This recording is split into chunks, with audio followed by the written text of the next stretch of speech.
Welcome everyone who's joining. We'll just give it another minute or two for folks to join, and then I will go ahead and get started.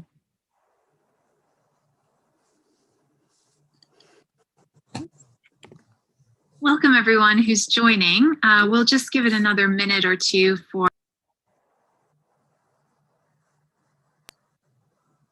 That's the live stream coming in there.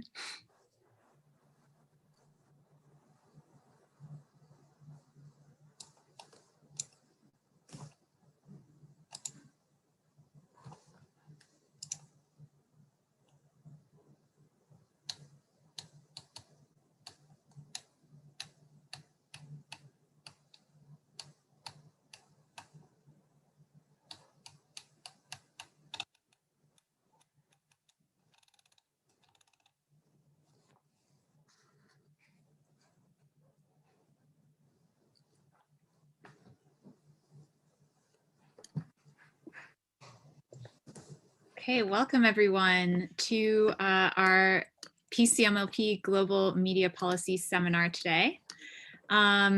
Just get my notes up here. So as many of you probably know, this is an online seminar series jointly organized between the program in Comparative Media Law and Policy at the University of Oxford and the School of Communication at the University of Johannesburg. The series features insights on pressing issues affecting new media and human rights, particularly at the margins. We live stream these talks online to help bridge the gap between conversations happening in the global north and the global south on today's most important media debates. And we hope you'll continue to join us for future seminars. This is the last seminar this term though, so stay tuned. You can sign up by visiting the PCMLP website or tune in live on YouTube at PCMLP Oxford. Today we'll be taking questions here on Zoom. So if you're joining us on Zoom, please use the Q&A feature available in your Zoom window. And if you're watching the live stream, please tweet your questions to @OxfordMediaLaw. I am Kira Allman. I'm a postdoctoral research fellow in media law and policy in the Center for Socio-Legal Studies in Oxford, and I'm delighted to introduce our guest speaker today, Rob Kitchin. Rob is a professor in Maynooth University, Social Sciences Institute and Department of Geography. He is the author or editor or co-author and co-editor of 31 academic books, including Data Lives, How Data Are Made and Shape Our World, and the topic of today's talk, Slow Computing, Why We Need Balanced Digital Lives. In addition, he was the 2013 recipient of the Royal Irish Academy's Gold Medal for the Social Sciences. So we're very glad to have you with us here today, Rob, to talk about slow computing. And with that, I will hand the seminar over to you. Okay, great, thanks a lot. I'm going to share my screen. Okay, so hopefully people can see my slides, and hopefully you can all hear me okay. Thanks very much for the invitation to speak. If I look over the top of the camera, it's because that's the screen I'm sharing is above the camera rather than below it. So that's what I'm doing. So I was asked to kind of talk around collective strategies for slow computing, really drawing on a book that I co-wrote with Alistair Fraser, published last year, called Slow Computing, Why We Need Balanced Digital Lives. And it's a kind of a scholarly trade book rather than a straight academic book. So it's aimed at a more kind of general audience.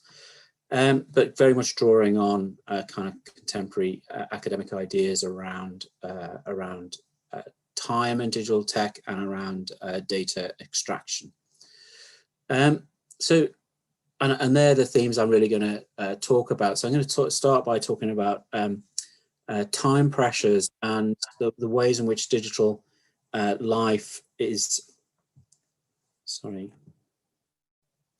am I muted or? No, you're fine. We can hear you. I'm fine. Okay, sorry. I have a red microphone with a line through it, so I suddenly had a feeling I might be talking to myself. Okay, so time pressures and this notion that digital tech seems to be kind of speeding up and fragmenting our everyday lives. So we were interested in this kind of phenomenon and what we do about it. So various kinds of time pressures. So things like time space dissociation, convergence. So this notion of being controlled from a distance, or things that's kind of speeding up. It's kind of, we're living in kind of network time rather than clock time, or kind of dense interconnection and interdependencies. And this is changing the kind of the pace and the tempo of everyday life. So accelerating and pressing, and kind of making us kind of feel harried and rushed or anxious. And kind of temporal fragmentation around things like on-the-fly coordination. So rather than saying, I'm going to meet you at 3 o'clock under the clock tower, that you kind of say, well, I'll just text you when I'm going, or I'll call you when I'm going, and we'll work it out as we go along. We kind of multitasking, interleaving, kind of time shifting, filling a dead time. So, rather than, sitting on the bus becomes an exercise in work, because we can pull out of our phone and start doing things, and so on. And we can kind of move things around in our diary and do work at different times and so on. But also the sense that we're kind of tied to this digital leash, that we're always available 24/7, and that we're in these kind of chains of obligation to respond. There's an expectation that we will respond to emails in the evening, or phone calls, or text messages, or other kinds of, and that can be on a social family side, or and friends, or it could be in relation to work and so on.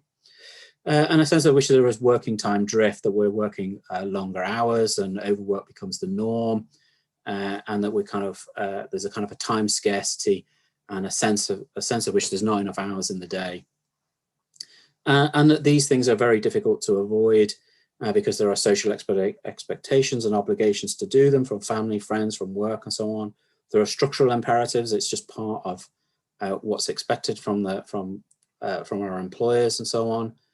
The tech itself is designed to be addictive. It's designed to kind of work off of a kind of a hook cycle, which is designed to get us to check our phones 40, 50 times a day, to be looking at for updates and kind of rewards of how people interact with us and so on, and recognizing that this affects different people in different ways depending on their social status and their ability to resist, and so on. And then this is kind of accompanied with data extraction, which is kind of the ways in which these digital technologies are being used to extract large amounts of data from us, that can then be monetized or used in various kinds of ways. So, we're living in an age of mass datafication, where we're leaving digital footprints, which are things we kind of volunteer, or data shadows, which are things that are kind of extracted from us. And that data is being enrolled into programs of data valence, where insights and so on are extracted from them. And that's been undertaken by companies, it's been undertaken by data brokers, it fits within the forms of data capitalism and so on. It's also being done by states as part of new regimes of governmentality and citizenship, and ways of which society is being governed and regulated and so on. So this data is then being used to kind of profile, to sort, to target, to game, to nudge, to make decisions about people. And there's a sense in which this data is eroding civil liberties and reshaping our behavior. And that is very difficult to now take part in daily life without leaving a whole series of digital traces, because so much of everyday life is now digitally mediated. It's an inherent part of many systems. We trade data for services, and there's a sense of which we work for data. So we're working for various kinds of performance metrics, various kinds of data algorithms that shape our work practices, and so on. And that can be highlighted just by thinking about something like location and movement tracking, just to give an example of how this has changed. So 30 years ago, if I wanted to track your spatial behavior, it would have been quite difficult. I probably could have only done one person at a time, and I'd have had to hire somebody to follow you around. Whereas now we have kind of mass surveillance of location and movement tracking through a whole series of different technologies. So things like camera networks, controllable high definition CCTV cameras, large numbers with facial recognition now attached to them, sensor networks that can track MAC addresses off of phones and so on, wireless networks which will track laptops, tablets, smartphones, cars, whatever can be connected onto Wi-Fi. You can also track the phone via the cell mast, the GPS on the phone, Wi-Fi that might be shared with the phone manufacturer, with the apps on the phone. Smart card tracking as you tap in, tap out of buses and undergrounds and so on, train systems, vehicle tracking, so automatic number plate recognition, transponder on a car that will open the toll booths or the car parks, or onboard GPS, other kinds of staging points that we would use regularly, like ATMs, credit cards, metadata, tagging in photos, and so on, shared calendars, electronic tagging of different groups. So even just within the kind of location tracking movement sphere, there's a huge range of data extraction now taking place. It's going on at a mass scale across all people who have those devices or are working within those systems. So that's a very different type of kind of surveillance to going back 30, 40 years ago, when we were in a much more analog kind of world. And so the question within slow computing is what do we do about this? What do we do about this kind of speeding up and temporal fragmentation, and a sense of which we're feeling rushed and harried and so on, or under pressure time-wise and time shifting, and what do we do around issues to do with data extraction and the sense of which this data is being taken and monetized or used in governance or and so on in ways that we might not be comfortable with. So how do we make sense of these issues practically and politically, and how do we reassert some level of sovereignty over our digital lives? And so this notion of slow computing is basically kind of my analysis formulation as to what we can try and do, and very much at this kind of practical political level. So slow computing is about trying to find a productive relationship with digital technologies. We're not anti-technology. We're about how do you create a more balanced relationship with the technology. And we're kind of drawing on ideas from the wider slow movement, kind of concepts of time and data sovereignty. So this kind of notion of control over the data, issues around data justice, which is really kind of ideas of social justice and so on being applied onto the data realm, so that data is being used in ways which kind of empower or emancipate us rather than oppress us or exploit us in some way.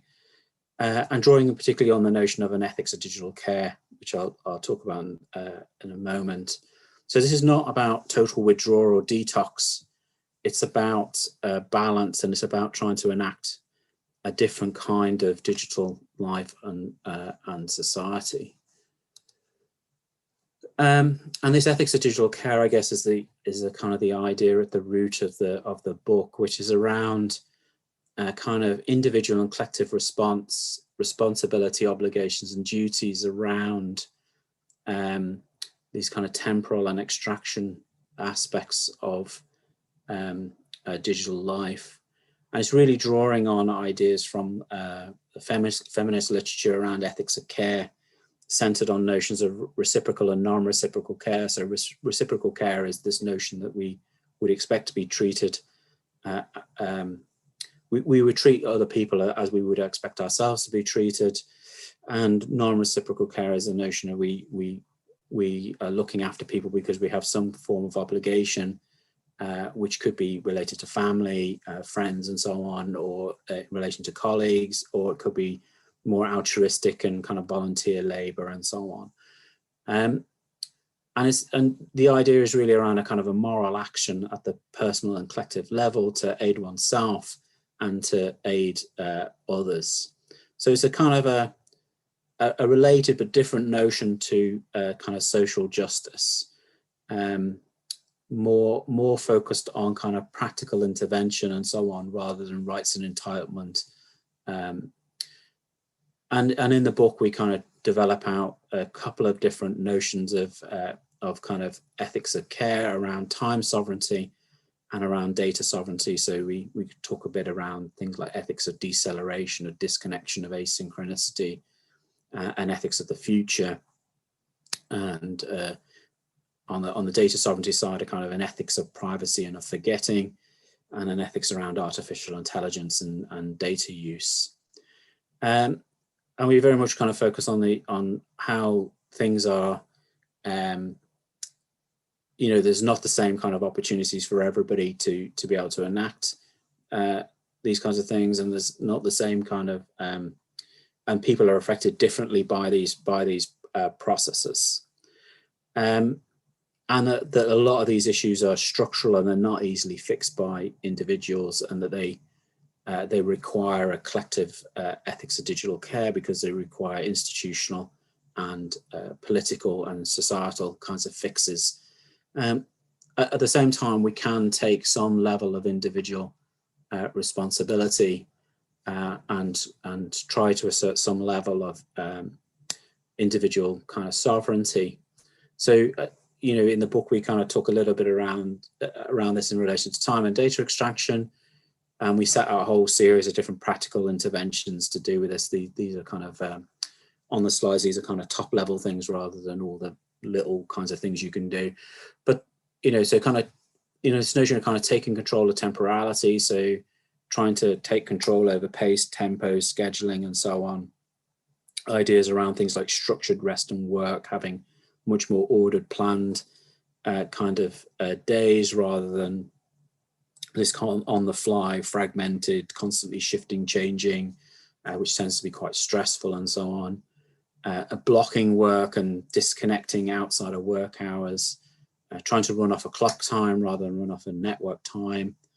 So still doing things like set meal times and so on. And those meal times not having digital devices, so not everybody's not sat at the table looking at their smartphone or their tablet or whatever. And trying to transform our engagement with digital life and maybe engage in more analog practices and so on. On the data extraction side, it's about things like curation, about being much more careful about our use of these different technologies, how we use and what we share on them, and so on, about being more careful around privacy settings and using privacy tools, closing down redundant accounts, or only going to a select number of different kinds of platforms, using open source alternatives rather than proprietary software. The open source alternatives tend to don't tend to have the same levels of data extraction. They're not selling the data and so on. They're often kind of communal, communal resources. Actually stepping away from digital technologies. So stepping away from things like, I don't know, you might turn off your Facebook account or whatever, but you could just take decisions not to use particular kinds of tech or particular kinds of platforms, or practicing things like obfuscation, so deliberately populating profiles with false data, or creating kind of smoke screens of different kinds of data and so on. And we give examples of different tools and so on of how people have done that. But I was asked to talk more particularly around the collective interventions,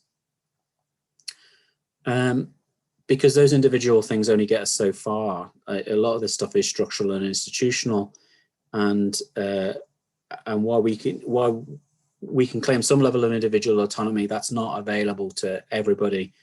And people have different kinds of circumstances, and so sometimes these need to come from the kind of a more kind of top-down institutional kind of framing. So this is about having public conversations around normative ethics, around what should rather than what should be happening.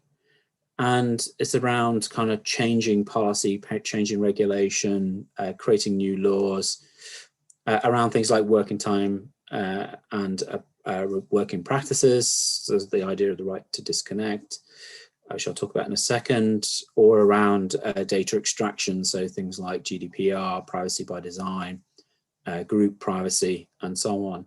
And it's about normalizing these kinds of kind of more collective interventions across different types of settings, different types of circumstances, and so on. So if I just think about a little bit around a couple of these. So these are kind of two examples of kind of where collective interventions, where one has been slightly successful, the other one is still, I guess, on the agenda. So the right to disconnect is the idea that we should have the right to negotiate times where we're free from work communications and to be able to stay offline outside of regular working hours.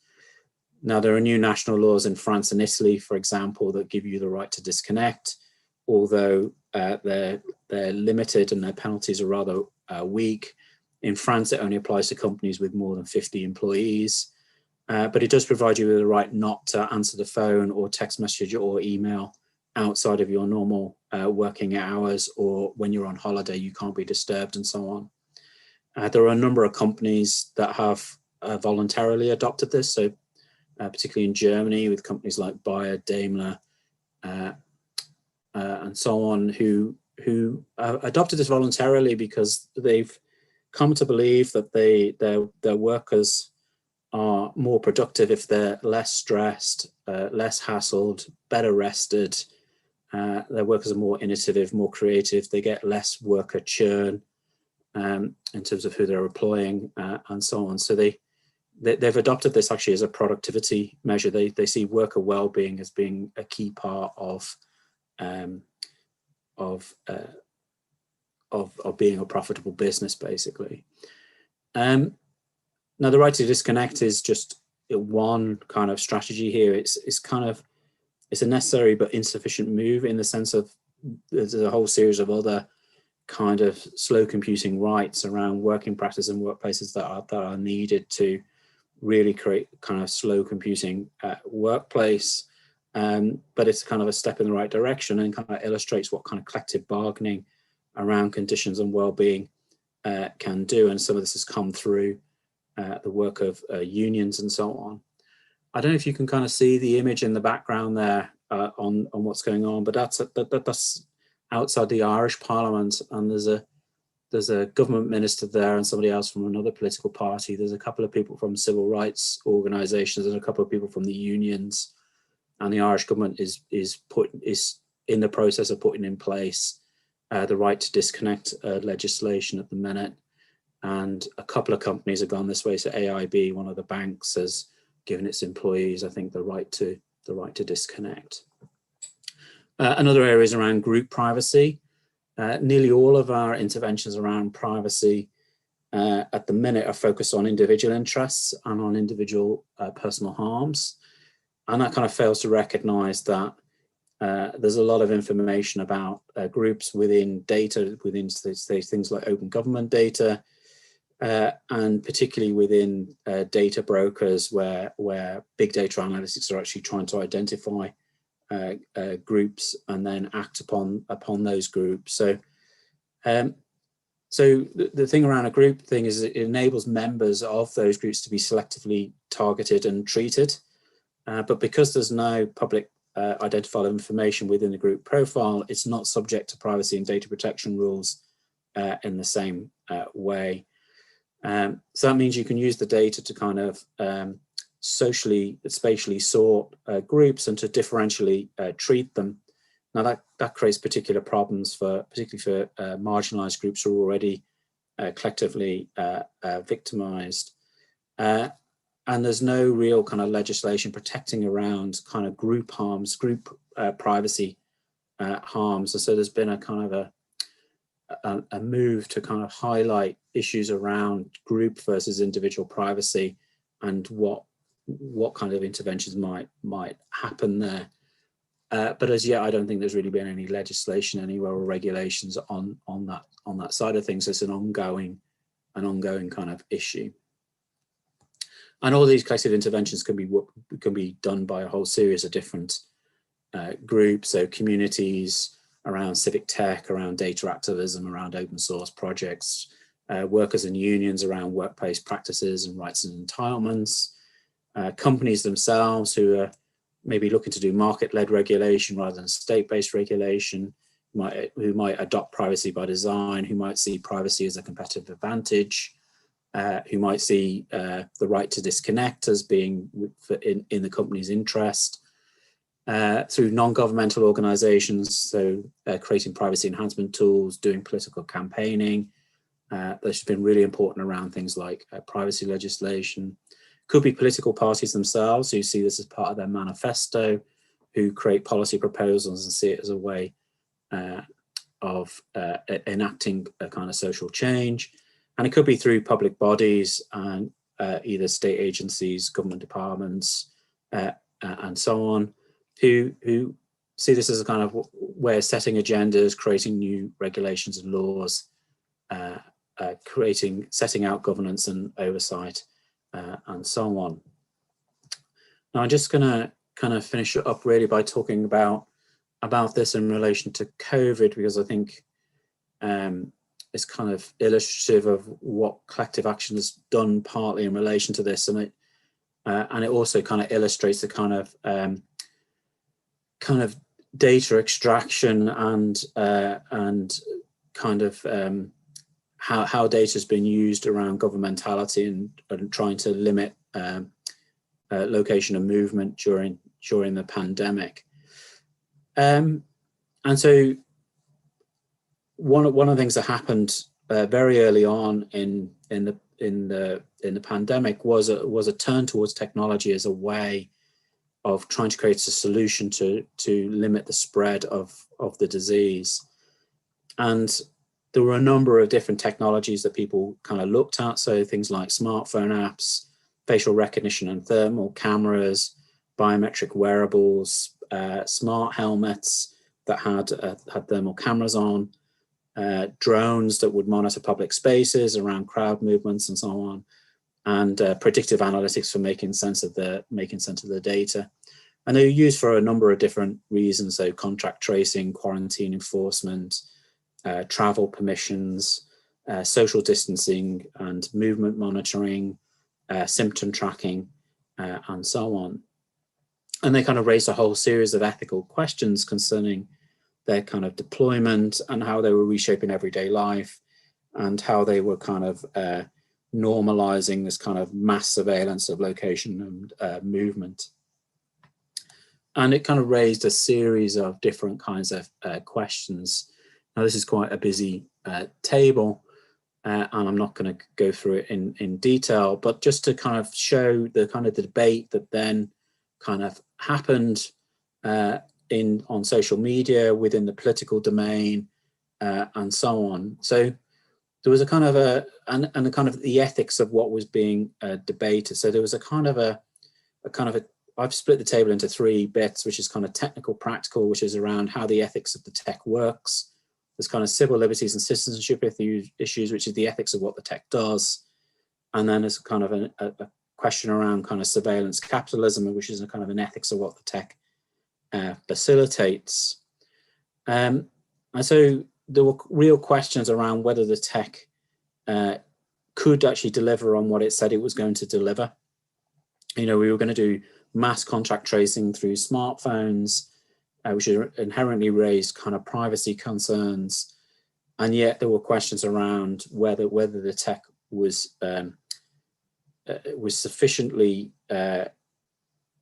set up in a way that it would be able to deliver what it was meant to be, or what it was meant to do. And there were big questions around that, around the reliability of the Bluetooth on the smartphone, whether it would work with it, you know, in terms of calculating the 2-meter distance and how long people were near each other, and so on. There were questions around what happened with the data. And so there was a big debate around kind of centralized versus decentralized models, whether the data would stay on the phone or whether the data would go off to central government servers and so on. And so there were questions here around things like data minimization, the questions around consent.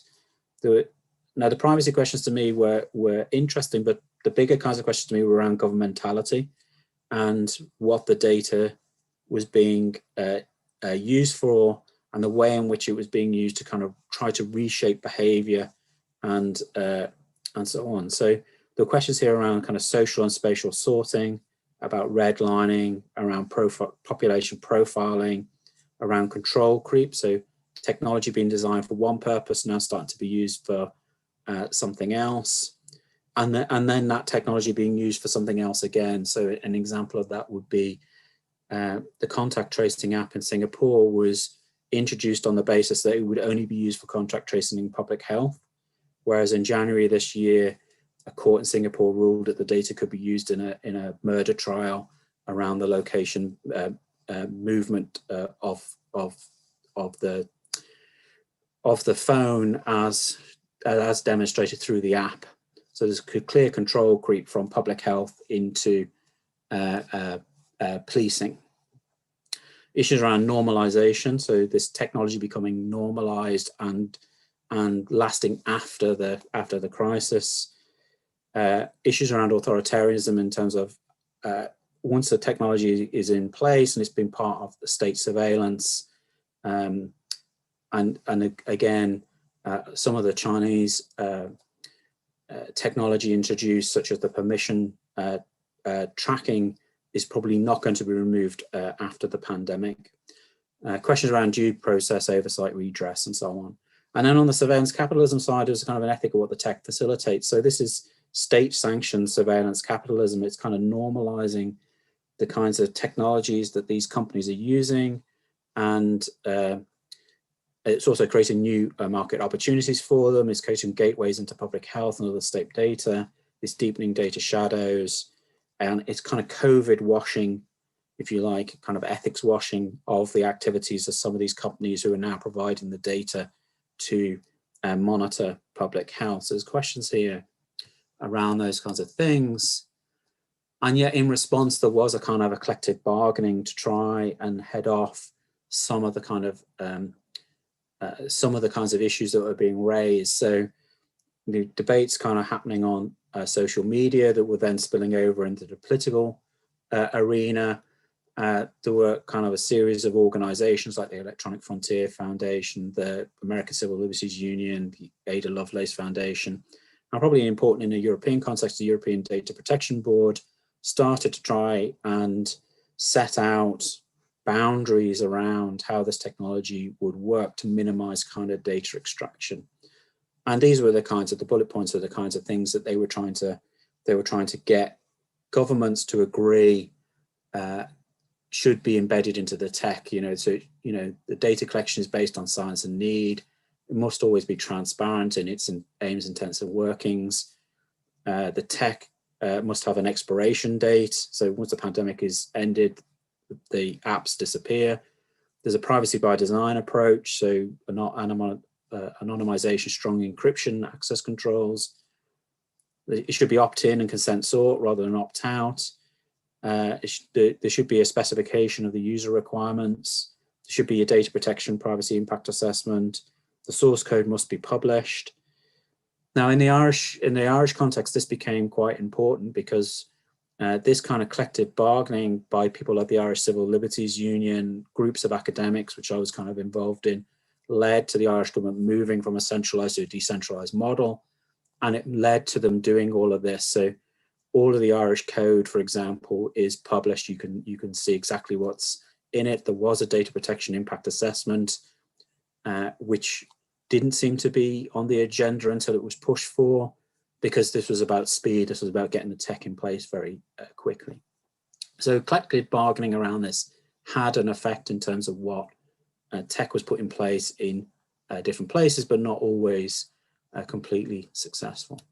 Right, just to conclude then, so ubiquitous computing has kind of profound effects on the temporality of everyday life, and it's opened up new forms of data-driven governmentality and new operations of data capitalism. And the kind of notion of slow computing is to try and assert some degree of individual and collective autonomy in relation to this, and to try and change institutional practices. But it's not to shut down digital technologies. It's about trying to create digital tech that where we get the benefits from, where we minimize some of the more pernicious effects. Our kind of notion of the slow computing is rooted in a kind of an ethics of digital care that draws on the ideas and the ideals of the ethics of care and data justice and notions of time and data sovereignty. There's a whole series of different tactics that can be adopted, so individually and collectively. The collectively ones are particularly important because they help work for people who have less autonomy and less ability to assert autonomy, and who probably more need those kinds of interventions. And these kind of tactics, I guess, kind of ideally need to be embedded into social practices, and where necessary, the principles get enshrined in new regulations and laws, like the right to disconnect, for example, or any attempt to create new group privacy laws. But this is going to be a constant negotiation. It's going to be continual work to try and assert this kind of notion of slow computing, given given that we exist in a time of kind of neoliberal political economy and the kind of the operations and imperatives of data capitalism. So this is an ongoing project, and the book is I guess a way of trying to give kind of practical and political means to do that continual work. And I'll end there. Thanks for your time. Thank you so much for that, Rob. That was great. I think I'll actually ask you to stop sharing your screen for the discussion, if that's okay. And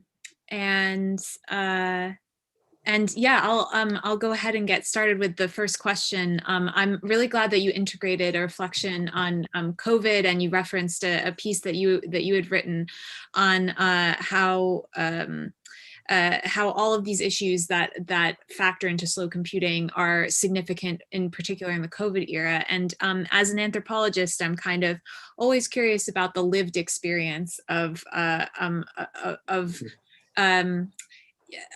slow computing and these various issues of data and time sovereignty. And I'm wondering if you could share with us any reflections that you've had during this pandemic period about the issues that you raise in the book about slow computing. If you've kind of encountered any unexpected challenges in relation to your own orientation toward computers and computing more broadly, or if you've kind of realized that some of the practices you had in place have served you well in this time.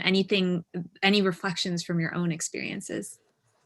Yeah, so I think we have a coda in the slow computing book, because it was in press just as the pandemic started, and so the publisher gave us an opportunity to slot in a coda right at the very last minute. And I think our initial thought was, well, this might be good for slow computing, we're all everything's kind of slowing down in any case, and so on. But in actual fact, it was the complete opposite, really. In a lot of ways, the pandemic has accelerated the insertion of digital tech into our everyday lives, because we've become so reliant on it, particularly on work. So if you're remote working, we've all had to get used to these platforms, right? Like, I've just found this talk actually quite odd. Normally I don't mind them, but like, there's just a sense that I'm talking to a screen rather than talking to people, right? The only person I could see was myself, my little picture down here, and we've all got used to these. Like, I think this is about, I've used about 15 different of these video platforms at this stage, and so we become more reliant on the tech in some ways, and it's become more part of our everyday life, and it's become, anybody who's been doing homework and who's got kids, who've got family responsibilities, who've got other things going on, or they might be other work outside of the home, and kids at home trying to do homeschooling and so on. It's become a lot more pressured in some way. like in some ways there seems to be more need for slow computing. It didn't kind of create the conditions for slow computing. It kind of created the conditions for justifying why you needed it. I think, and that's been incredibly differential across people.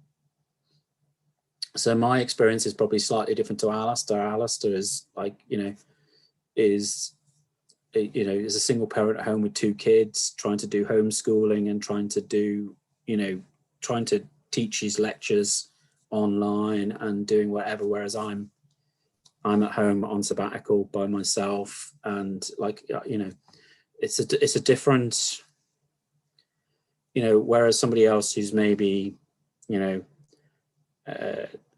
a different type of work or in a different type of social situation and so on. Like a lot of our students found it incredibly difficult because they have one laptop in a household of 5 people. They're trying to do their university work on their smartphone. There's all kinds of stuff going on. And so it's a very differentiated, I think, across different groups of people with different kinds of circumstances.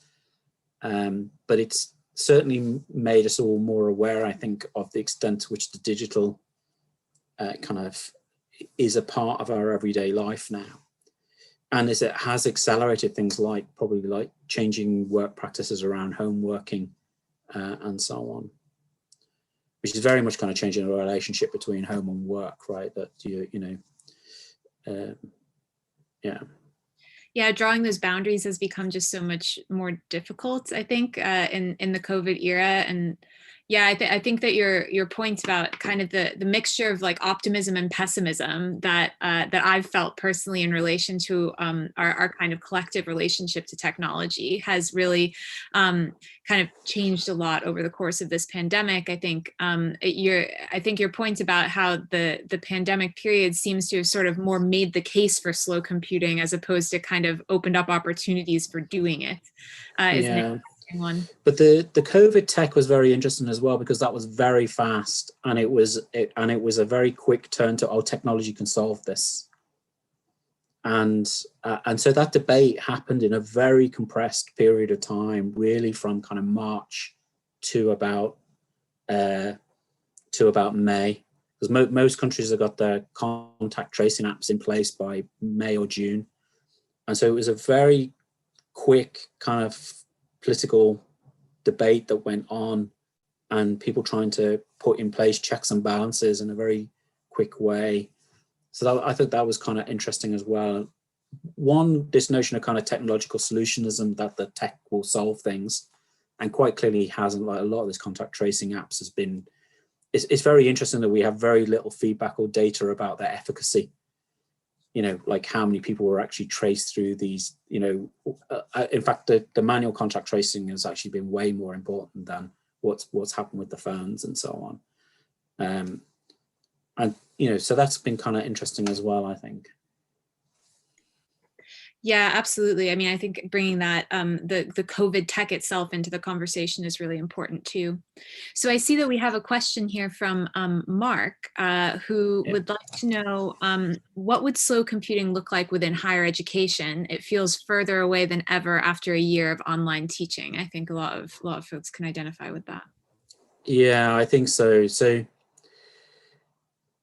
Yeah, so I mean, the slow computing within education really ties in, I think, with just this kind of work-life balance of questions within higher ed, right? I mean, it's a highly neoliberalized sector where we time shift a lot, we overexploit our own labor a lot, we working within systems and metrics and all other kinds of things. And then, trying to do everything online and all the recording and interacting with students, and the workplace has just gone up and over, right? So I think there's just a slow, and there's been other pieces of work done on kind of slow academia, and the slow computing part is, I guess, the tech part of that wider debate around kind of working practices and expectations within the sector. And so as part of that, I think it's part of that kind of wider kind of debate around that. I've also found it kind of interesting that the universities have been pretty quick to put on all of these I don't know what's like in your university, but we've got hundreds of these bloody wellness courses and social development courses, all done online, and all adding to our already overfull video communication diaries and so on. So there has been this kind of reassertion of this kind of this kind of well-being industry accompanying in onto academia.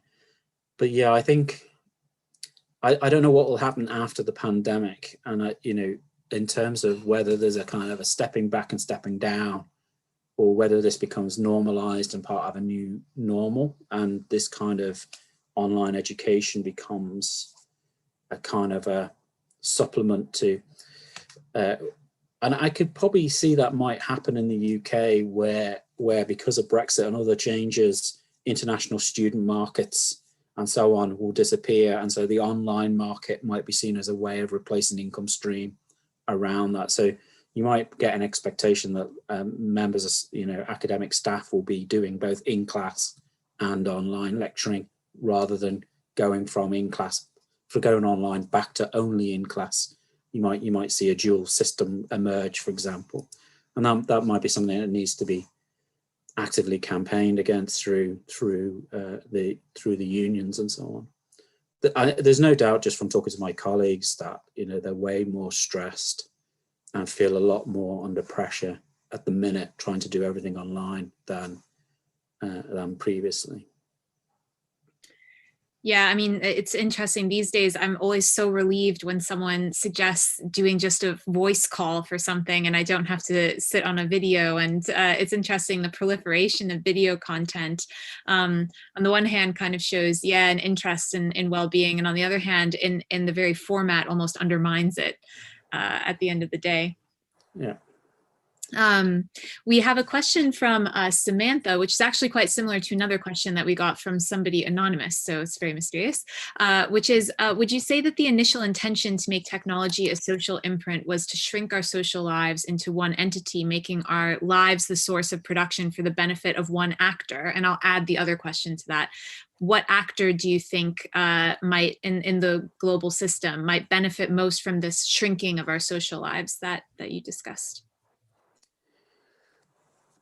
I'm not really sure what's meant by the shrinking of our social lives, because I mean most of the literature around the digital would say that it's expanded our social worlds rather than shrunk them. We tend to be in contact with a lot more people, you know, through social media or through the digital, and over kind of longer time.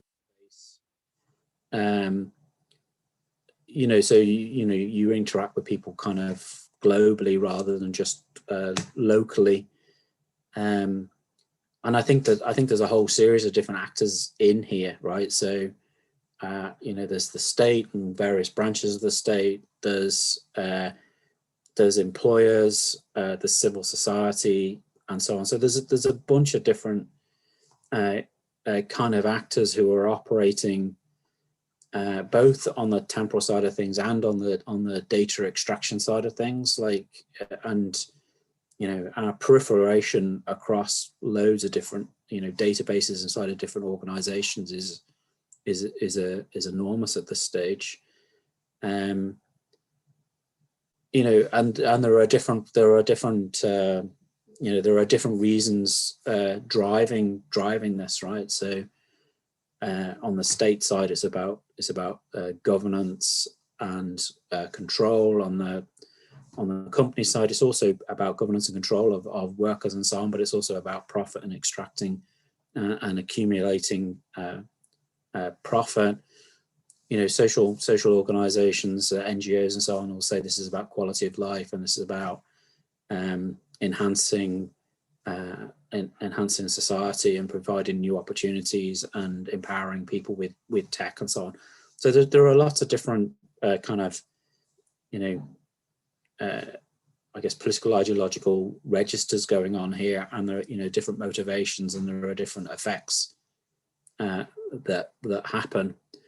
Yeah, so it kind of, you know, there's no one overarching kind of driving force and so on. There's kind of it's quite differentiated, but at the same time, we as individuals are having to negotiate that kind of quite complex landscape, and collectively we are, as well as a society, and how we respond to that both individually and collectively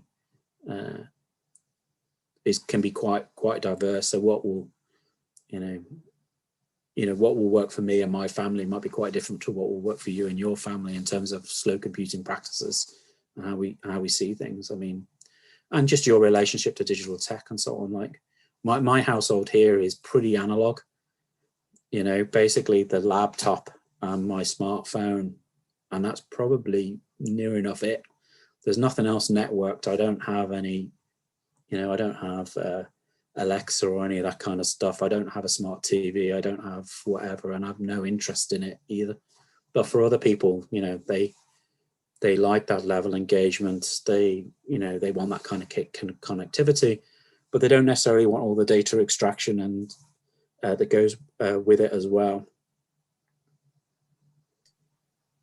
So we have another question that's come in from Nada, who asks, do you see the concept of slow computing getting adopted by governments and policymakers?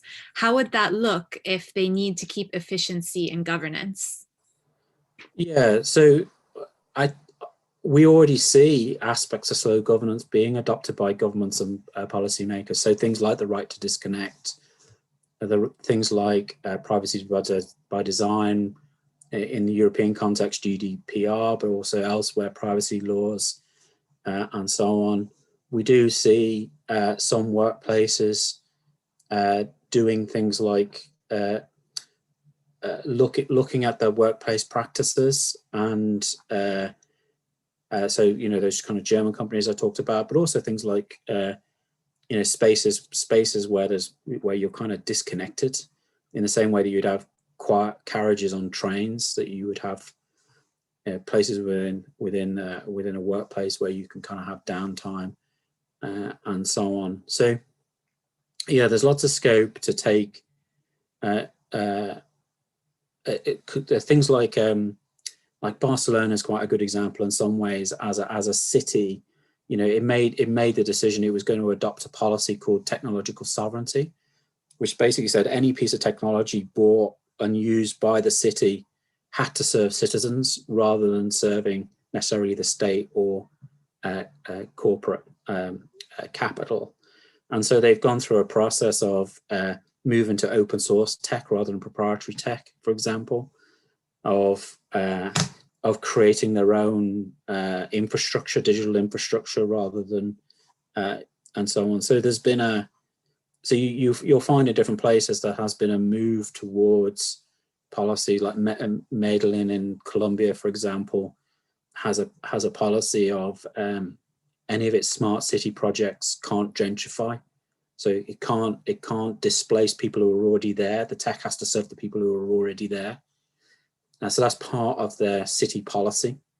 So I do think a lot of the things we have in the book could become part of either government or company policy.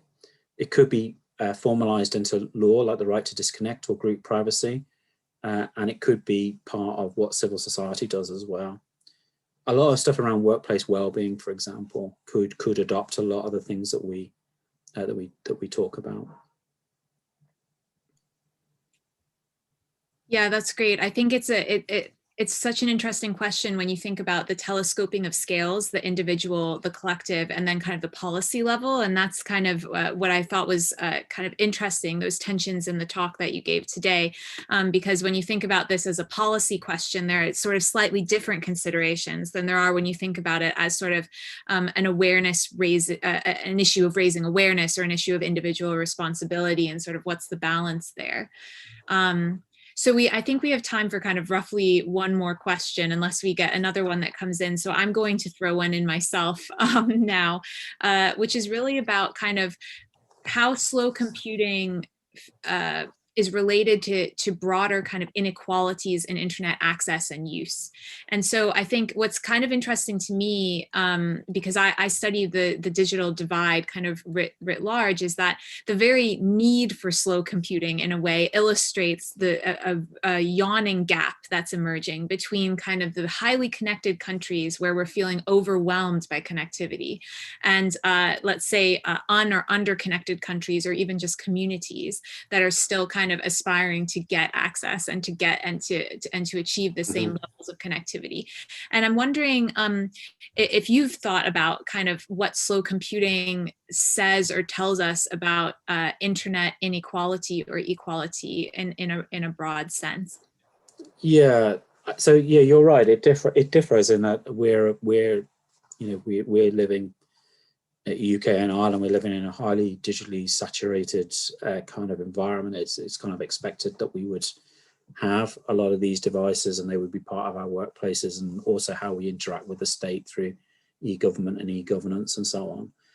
And it's different in different places.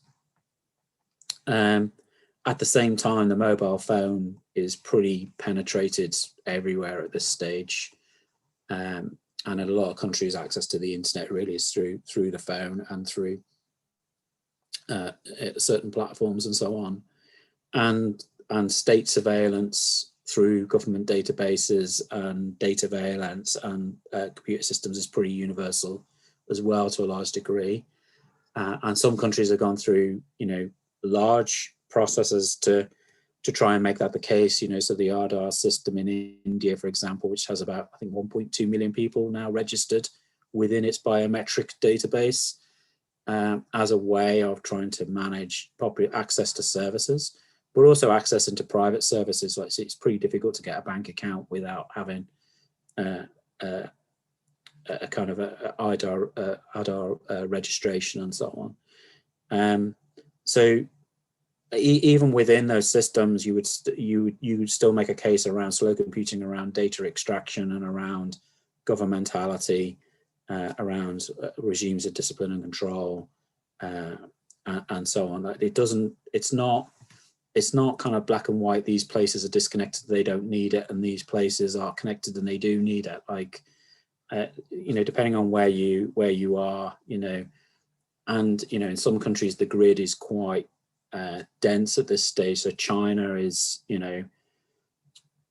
it's pretty difficult to be out of sight of a facial recognition camera in a public space. I think they're up to nearly 700 million CCTV cameras in the country. They've got their social credit scoring in place now, which is collecting data from pretty much every kind of system that you interact with, goes towards your personal individual credit score, which makes a difference as to what services you can access. So, whether you can go on a high-speed train, or whether you can fly, or whether you can leave the country, or where your kids go to school, where you can live, and so on, is starting to be dictated by your social credit score, which is pulling together data from both private companies and also state systems. So, you can make the case that those kind of grids are going on. Those kind of surveillance, data surveillance grids are being put in place pretty much everywhere, but with various degrees of, I guess, penetration or extent, and so on. So I think you're right that it's different, and there's different levels of different kind of digital divides. At the same time, it's also probably the people who are kind of poorer and more insecure that are under more kind of pressures. So if you're working in the gig economy, or if you're on 0-hour contracts, you're pretty tethered to the vagaries of the phone pinging and you responding. It's and you have much less autonomy to be able to assert any kind of time or data sovereignty in relation to that. Whereas somebody like me has quite a lot of time sovereignty. I pretty much get to decide my kind of schedule and my activities and so on outside of the timetable. I have a lot of latitude to manage my own time. Whereas, if you're working on the gig economy, or you're working in low sector pay, or you're working in, you have a lot less autonomy there, even though your tech might be just limited to a phone, you know, and you're still being picked up by the other kind of smart city tech, like your phone can still be tracked through, you know, MAC address tracking, and you can still be tracked on facial recognition cameras and so on. Yeah, I think that's such an interesting point. The fact that really slow computing is about the logic of tech more than it is about kind of the quantity or speed, let's say, of the technology that you have access to. Yeah, I think so.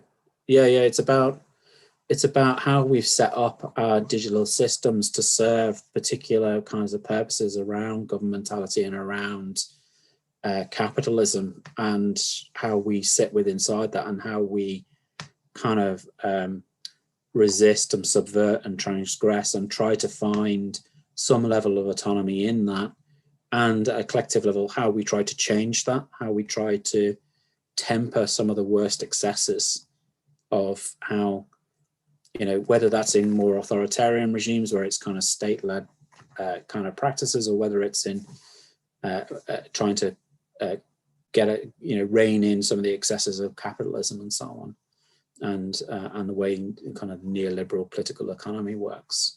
So yeah, it's about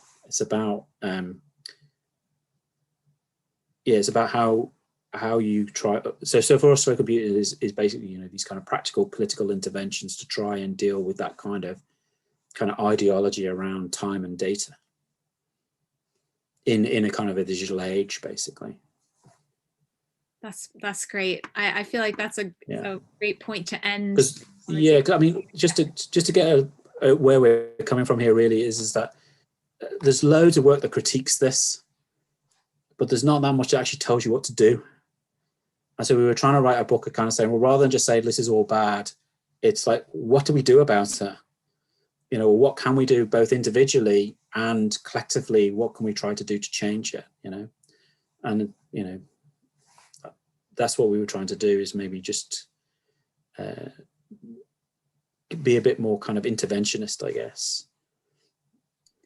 Yeah, I mean, that's really what drew me to the book, I think, in the first place as well, because working in kind of the media and policy space, I was familiar with these arguments about the logic of tech and data extraction and exploitation. But it was this approach that sort of said, okay, well, let's think about what we can actually do in the day-to-day to deal with that when we live under these particular regimes of data commercialization and control.